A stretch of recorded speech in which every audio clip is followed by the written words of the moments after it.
The Mandalorian and குரோகு. 7 வருஷங்க, 7 வருஷத்துக்கு அப்புறம் star Wars படம் தேட்டருக்கு வந்திருக்கு. ஸோ எனக்கான இந்த படம் தான் ஃபஸ்ட்டு படம் ஸ்டார் வார்ஸ் படம் தேட்டரில் போய் பார்க்குறது. ஏன்னா லாக்டவுன் டைமில் தான் எனக்கு ஸ்டார் வார்ஸ் அப்படிங்கிற ஒரு ஃப்ரான்ச்சைஸ் இருக்குங்கிறதே நான் வந்து தெரிஞ்சுக்கிட்டேன். அதுக்கு காரணமும் இந்த மேண்டலோரியன் சீரிஸ் தான். ஸோ எதில் ஆரம்பிச்சனோ அதுலேயே நான் எகெயின் ஆரம்பித்த மாதிரி எனக்கு ஒரு நல்ல ஃபீல் அண்ட் ஒரு வைபை கொடுத்தது.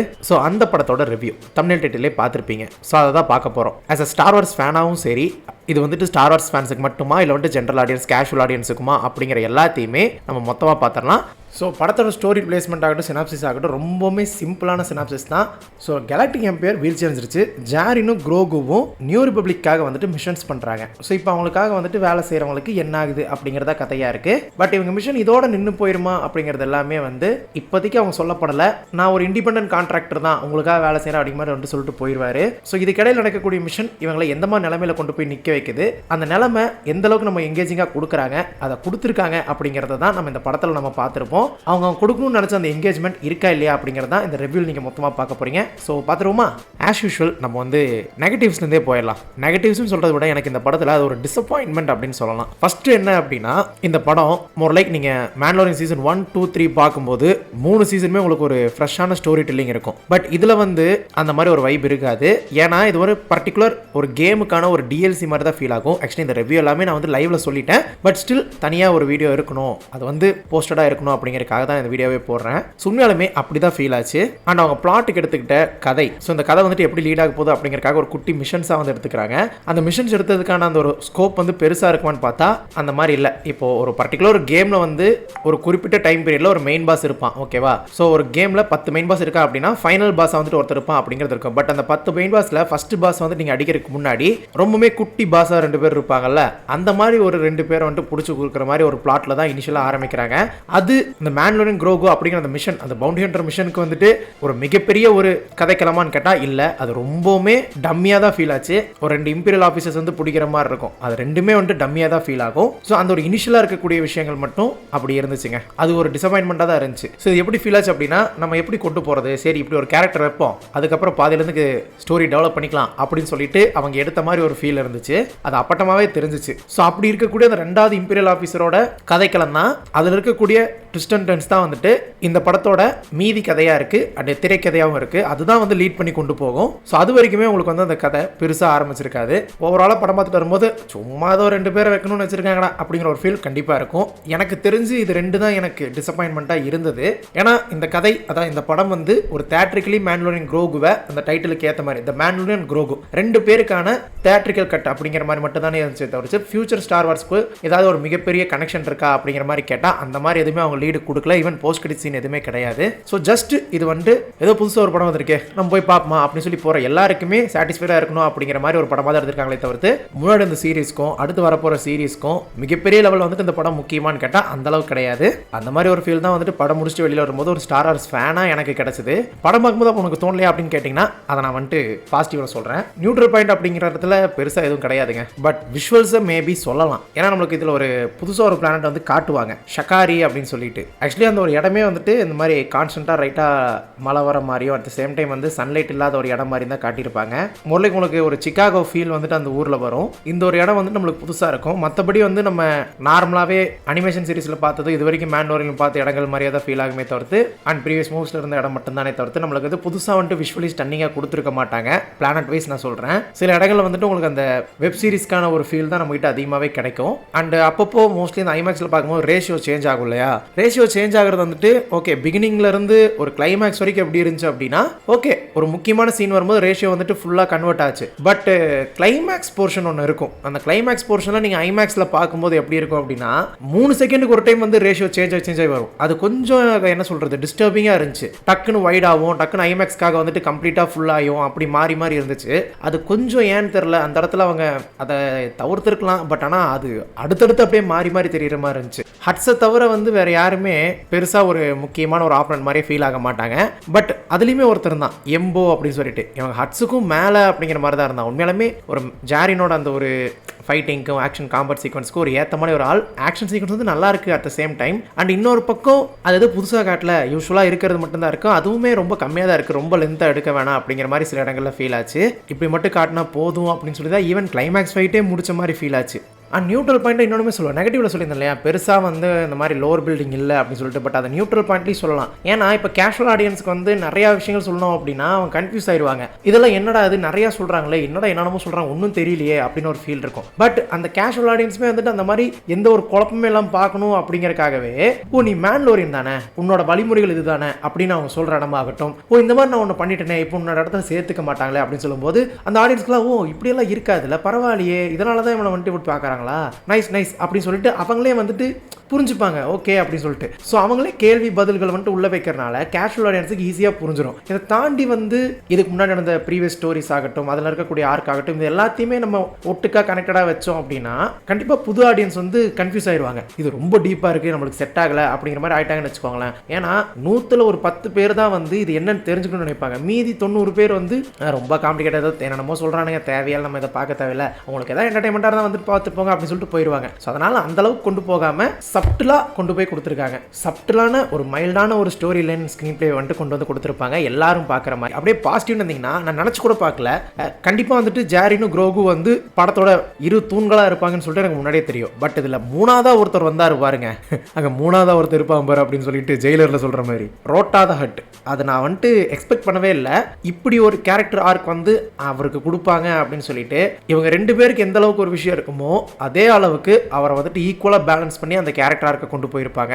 ஒரு ட்ராமா கிட் அதை வந்து ஓவர் கம் பண்ணி, தனியாகவே ஓவர் கம் பண்ணி, ஒரு கட்டத்தில் வந்து நான் வந்து சிறையில் இருக்கிறதே பரவாயில்ல அப்படிங்கிற அளவுக்கு ஒருத்தனாக இருப்பார். ஸோ அந்த மாதிரி ஒரு ஆளாக காட்டியிருப்பாங்க. நான் வந்து எங்கள் அப்பா மாதிரி கிடையாது, நான் நல்லவன் அப்படின்னு சொல்லி காட்டுறது எல்லாமே அது அவர் வந்துட்டு தன்னோட வே ஆஃப் கன்வேயிங் தட், அதுலேருந்து பிஹேவியர் எல்லாமே நம்மளுக்கு நிஜமாலுமே ஒரு ஹட்டு தானா அப்படிங்கிற ஒரு ஃபீல் இருக்கும். ஏன்னா ஹட்டு வந்து மோஸ்ட்லி எல்லாரையுமே அடிமையாக வச்சு எப்படி வச்சிருக்காங்க டட்டு இல்லைன்னு சொல்லி நம்ம பார்த்துருப்போம். ஸோ அந்த மாதிரி ஒரு வம்சத்தில் வந்த ஒருத்தன் அவங்க எல்லாத்துக்குமே ஆப்போசிட்டாக இருப்பான். இது வந்து உண்மையாலுமே ஒரு பெஸ்ட் கேரக்டராக இருக்குன்னு நான் சொல்லுவேன். அண்ட் ஹட்ஸ் வந்துட்டு சண்டை போடுவாங்க அப்படிங்கிறது எனக்கு இந்த படம் பார்த்தா தெரியுது.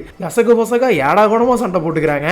பட் அப்படி இருக்கும்போது ஏன் அன்னைக்கு ஜாபாத ஹட்டை வந்து கொல்லும்போது அவர் எதுவும் சண்டை போடல, ஈஸியாக செத்துட்டார் அப்படிங்கிறது இந்த இடத்துல ஒரு கேள்வி எழுப்புது. மேபி அவங்க அதுக்கு தயாராக இல்லை போல. But still Rotta the Hutt, Djarin, ஜெப், குரோகோ இவங்க 4 பேர் சேர்ந்து வர சீன்ஸுமே நல்லா இருக்கும். ஸோ எல்லாத்துக்குமே அதாவது ஒவ்வொரு கேரக்டருமே வந்துட்டு அந்த ஆக்டருக்கான அந்த ஒரு பொட்டன்ஷியலையும் அந்த கேரக்டருக்கான பொட்டன்ஷியலையும் வந்துட்டு அழகாக எடுத்து கொடுத்துருப்பாங்க. அண்ட் சிகோனி வீவர் உண்மையாலுமே வந்து அவங்க ஓரளவுக்கு சின்ன போர்ஷனில் வந்தாலுமே ஒரு முக்கியமான ஒரு போர்ஷனில் வந்திருப்பாங்க.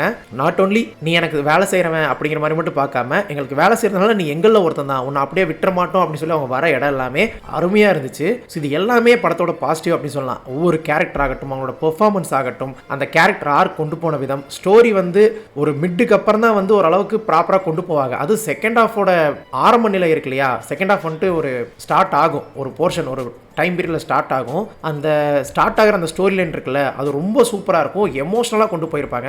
ஆக்சுவலி உங்களுக்கு A to Z படம் வந்து அப்படியே எங்கேஜிங்காக இருக்கும், எந்த இடத்துலையுமே தொய்வு இருக்காது. ஆனால் அந்த பர்டிகுலர் எமோஷனல் சீக்வன்ஸ் வந்துட்டு ரொம்ப ஸ்லோவான ஒரு சீக்வன்ஸ் தான். ஆனால் அந்த சீக்வன்ஸில் அந்த ஸ்லோவாக இருக்கும்போது கூட நீங்கள் அந்த எமோஷனை எந்த அளவுக்கு உணர்வீங்க அப்படின்னா அவ்வளோ ஆழமாக இருக்கும். அதில் உங்களுக்கு அந்த ஜாரினுக்கும் குரோவுக்கான பாண்ட் இருக்குல்ல அது உங்களுக்கு அவ்வளோ அழகாக காட்டியிருப்பாங்க.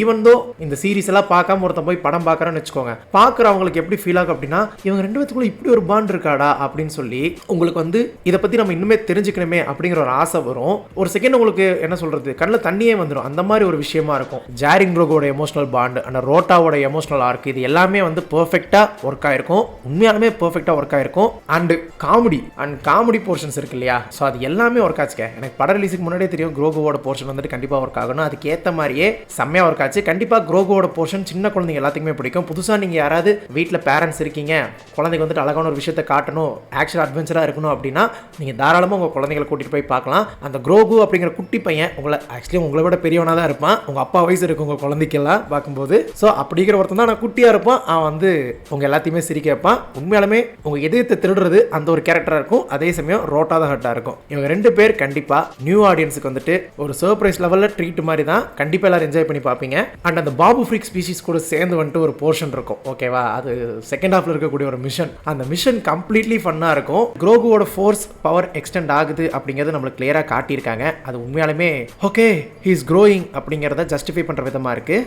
அண்டு பேக்ரவுண்ட் ஸ்கோர் சான்ஸே இல்லை, உங்களுக்கு வந்து ஒரு நெக்ஸ்ட் லெவலில் அந்த ஒரு யூனிவர்ஸ்குள்ளேயே இருக்கிற மாதிரி ஒரு ஃபீல் கொடுக்கும். ஆக்சுவலி ஜான் ஃபெரோ டைரக்ஷன் ஆகட்டும், டேவ் ஃபிலோனி, ஜான் ஃபெரோ, நோவா க்ளோர் 3 பேர் சேர்ந்து எழுதியிருக்காங்க. 3 பேர் சேர்ந்து எழுதுனதில் இவங்க அந்த மிஷன் என்ன மிஷன் இவங்களுக்கு வந்து ப்ரையாரிட்டைஸ் பண்ணணும் அப்படிங்கிறது மட்டும் கேஷுவலாக கொடுத்துட்டு போயிட்டாங்க. அது மட்டும் இன்னும் கொஞ்சம் ஓகே ஃபியூச்சர் ஃபிலிம்ஸ்க்கு வந்துட்டு ஒரு முக்கியமான ஒரு தருணமாக கொடுத்துருக்கலாம் அப்படிங்கிற ஒரு விஷயம் மட்டும் தோணுதே தவிர்த்து மற்றபடி அவங்க அந்த ஸ்க்ரீன் பிளே எடுத்துகிட்டு போன விதம் அண்ட் எடுத்த விதம் வந்துட்டு சான்ஸே இல்லை. உங்களுக்கு அவ்வளோ எங்கேஜிங்காக இருக்கும். இல்லடா இப்படிங்கிறக்குள்ள முடிஞ்சிருச்சு அப்படிங்கிற மாதிரி இருக்கும். அண்ட் லூத்விகோட மியூசிக் வந்து படத்துக்கு ஒரு மிகப்பெரிய ஒரு ப்ளஸ். அண்ட் உண்மையிலுமே ஆக்ஷன் சீக்வன்ஸில் வந்துட்டு எனக்கு பர்சனலி அந்த ஒரு கிளாடியேட்டர் பிட்டில் இருக்கக்கூடிய சண்டை காட்சிகள் இருக்கு இல்லையா, அது உண்மையிலுமே நல்லா இருந்துச்சு. பட் டாப் நாட்சில் இருக்கு அப்படிங்கிற மாதிரின்னு பார்த்தா உண்மையாலுமே எது இருக்குன்னா நம்ம ஜாரினோட என்ட்ரன்ஸ் தான். முக்காவாசி என்ட்ரன்ஸ் எல்லாமே பயங்கரமாக இருக்கும். இந்த ஹால்வே சீக்வன்ஸ் எல்லாமே வந்துட்டு ஸ்டார் வார்ஸில் ஒரு ஃபேமஸ் தாங்க. ஓகேவா, ஒவ்வொருத்தருக்கும் ஒரு ஹால்வே சீக்வன்ஸ் இருக்கும். ஜாரினுக்கு வந்துட்டு இந்த படத்தில் 3 கொடுத்துருப்பாங்க.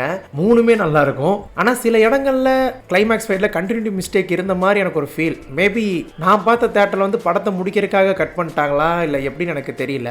ஏன்னா சடனாக வந்து கிளைமேக்ஸ் ஃபைட் வந்துட்டு எண்ட் ஆச்சு. அது மட்டும் எனக்கு கொஞ்சம் எப்படி சடனாக எண்ட் ஆகிற மாதிரி இருக்கு. இது ஏதோ கண்டினியூ மிஸ்டேக் இல்லை, நான் டக்குன்னு ஏதோ ஒரு செகண்டில் வந்துட்டு டிஸ்ட்ராக்ட் ஆனா எனக்கு தெரியல. அது மட்டும் நான் இன்னொரு டைம் ரீவாச் பண்ணணும் அப்படின்னு தோணுச்சு. இந்த தேட்டரில் எதுவும் பிரச்சனையா இல்லை கட் பண்ணிட்டாங்களான்னு ஒரு டவுட் இருந்துச்சு எனக்கு.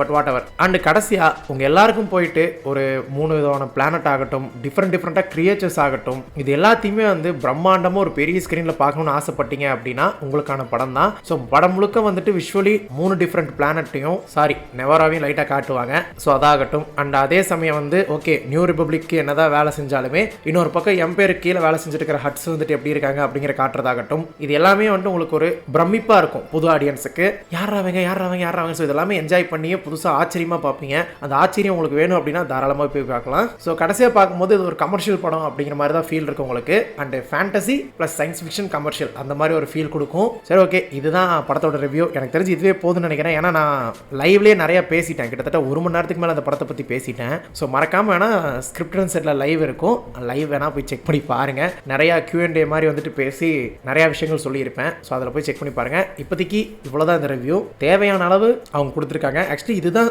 மேண்டலோரினோட ப்ளஸ் பாயிண்ட்டே. அவங்க என்ன வேணாலும் பெருசாக எடுத்துருக்கலாம், ஆனால் அவங்களோட கோருன்னு பார்க்கும்போது சின்னதாக இருக்கும். ஒரு சிம்பிளான ஒரு கோர் லைன் தான் இருக்கும் ஸ்டோரிக்கு. இவங்க 2 பேத்துக்கான பாண்டு அவ்வளோதான். அந்த மாதிரி இருக்கிறனால தான் வந்துட்டு மேண்டலோரியன் ஹிட் ஆச்சு சீசன் 1. அப்புறம் சீசன் 2ல கொஞ்சம் கொஞ்சமாக வந்துட்டு ஸ்டோரி டெவலப் பண்ணாங்க. சீசன் 3ல வந்துட்டு மேண்டலோரியன் பாலிடிக்ஸ்குள்ளே கொண்டு வந்தாங்க. ஸோ கொஞ்சம் கொஞ்சமாக வந்துட்டு ஓகே லோர் பில்டிங் பயங்கரமாக இருக்கே, அவங்களுக்கு என்ன தேவைங்கிறத வந்துட்டு கொண்டுட்டு போகிறாங்களே அப்படின்னு நினச்சி பார்க்கும்போது இதில் இந்த அளவுக்கே நீங்கள் போயிட்டு மேண்டலோரியன் குரோகு வந்துட்டு ஸ்டார் வார்ஸ் ஃபேன் எதிர்பார்த்துட்டு போனீங்க அப்படின்னா அந்த ஒரு விஷயம் உங்களுக்கு கிடைக்காது. இது ஜஸ்ட் நீங்கள் எல்லாருமே ஸ்டார் வார்ஸ் வந்துட்டு ஒரு பெரிய ஸ்க்ரீனில் 7 வருஷத்துக்கு அப்புறம் பார்க்கறதுக்கான ஒரு தியேட்ரிக்கல் கம்பேக் மாதிரி தான் இருக்குமே தவிர்த்து ஃபியூச்சர் ஸ்டார் வார்ஸ் ஃபிலிமுக்கு வந்துட்டு இது ஒரு பெரிய லெவலில் கிடையாது. ஏன்னா இதுக்கப்புறம் கிளைமேக்ஸ் வந்து அவங்க புது மிஷனுக்கு போகிறாங்க. மேபி அந்த மிஷன் தான் வந்து இவங்களை எகெயின் இந்த லோர், அதாவது நார்மலாக இருக்கக்கூடிய அந்த பிளாட் ஹோலில் இருக்கக்கூடிய அந்த லோருக்குள்ளே கொண்டு வந்து கனெக்ட் ஆகுமா இருக்கும். ஸோ நம்ம பொறுத்து இருந்தால் பார்க்கணும். ஏன்னா ட்ரிலஜி வரும் அப்படின்னு சொல்லி நம்பப்படுது. நம்புவோம், வந்தால் கண்டிப்பாக நல்லா தான் இருக்கும். வந்தால வரணும் அப்படின்னு நான் சொல்லிக்கிறேன். ஓகே, ஒரு நல்ல விஷயம், ரேசர் கெஸ்ட் திரும்ப வந்துருச்சு. ஜாரி நிற்குது ஆகலை, இதெல்லாமே ஸ்பாய்லர் தான்.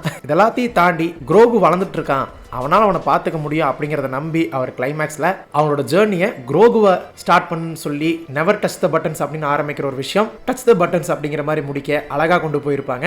இந்த அழகை நீங்களும் பார்த்து ரசிச்சுட்டு வாங்க. இப்போதைக்கு இந்த வீடியோ முடிச்சுக்கலாம். மேலும் ஒரு புதிய வீடியோவில் பார்க்கும் வரை உங்களோட விடைபெறுவது உங்கள் ஸ்டார் வார்ஸ் தமிழ். என்னதான் வீடியோஸ் பெருசாக ரீச் ஆகலைனாலும் ஸ்டார் வார்ஸ் போகிறத நான் என்னைக்குமே நிறுத்த மாட்டேன். ஏன்னா திஸ் இஸ் த வே.